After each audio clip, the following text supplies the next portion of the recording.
Hi guys, my name is Taylor and this is Two Shakes of Happy, and today I'm going to show you how I make my beans. I cook all of my beans from dry, and I do that for a couple reasons. Mainly because they taste better, but also because it's cheaper. This is a super simple, easy way to make your beans. Nobody has time to cook beans on the stove. It takes freaking hours, right? Am I right? I'm right. We're not doing any of that. I cook my beans in the slow cooker, and it is a game changer, okay guys? Let me tell you, because it takes like 5 minutes to get it started.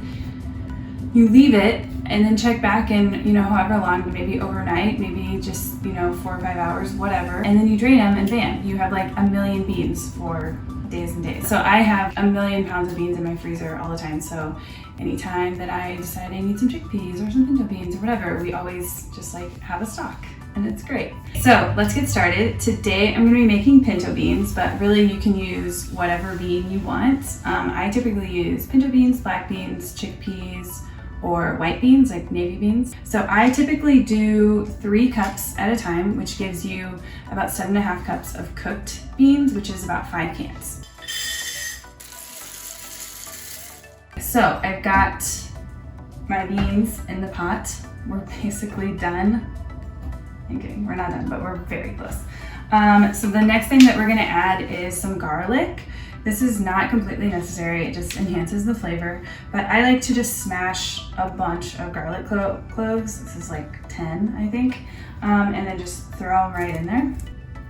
Okay, the next thing we're gonna add is some bay leaves. So I'm adding 3 bay leaves, but really whatever flavorings you wanna add, it's like probably gonna be delicious. So add your favorite dried herbs,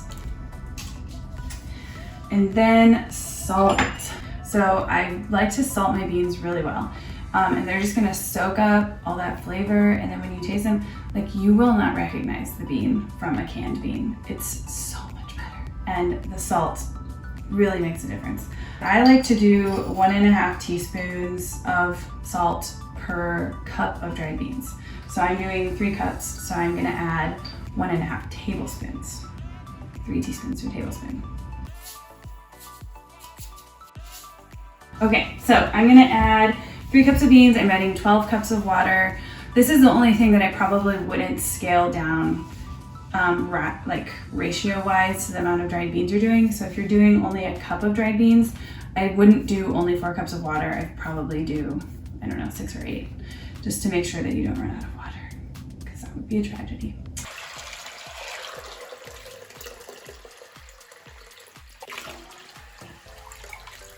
Okay, so I've added my water and now it's ready to go.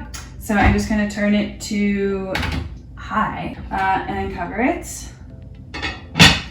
And then you're done. Wasn't that so easy?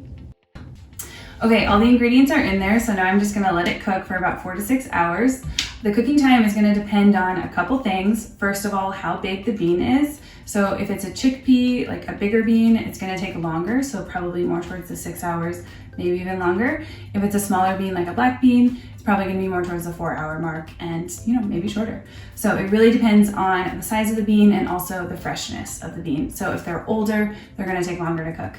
The only way to really tell though is to taste them. So after a few hours, taste a couple beans. If they taste creamy and delicious, then drain them and they're done. Good job, you did it. If they're still a little bit crunchy, let them go. You really don't want to take them out too early. That's the only way you can mess up the recipe. Crunchy beans are not delicious. Overcooked beans, totally fine. They're just like extra creamy. Okay, so I'm gonna let these cook and I'll see you in 4 hours. Okay, I tasted a few of the beans. We're right at 4 hours and they are soft and creamy and delicious. So it's time to drain them. They are ready to go. So let's do it.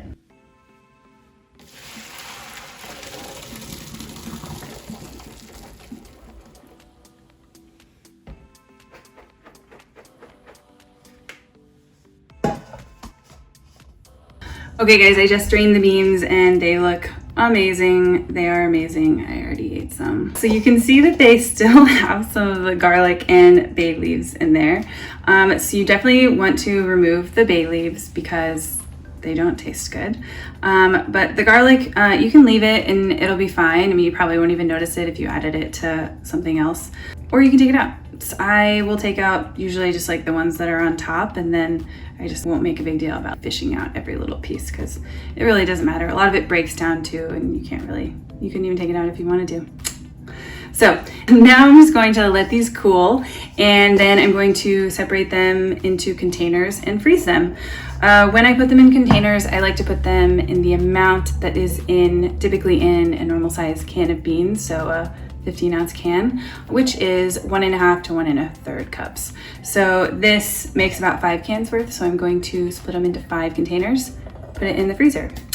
Then, whenever I'm ready to use it, I will just take them out of the freezer, and usually I'll just add them straight into whatever I'm making frozen. So, you know, a soup or a chili or whatever. But if that doesn't work, then you can just put them in the microwave and they'll defrost super quickly, like 30 seconds to a minute. Or if you're not a fan of the microwave, totally fine, do it on the stove. Really easy. So, yeah, I think that's all I've got. My name is Taylor. This is 2 Shakes of Happy. I'll see you next time.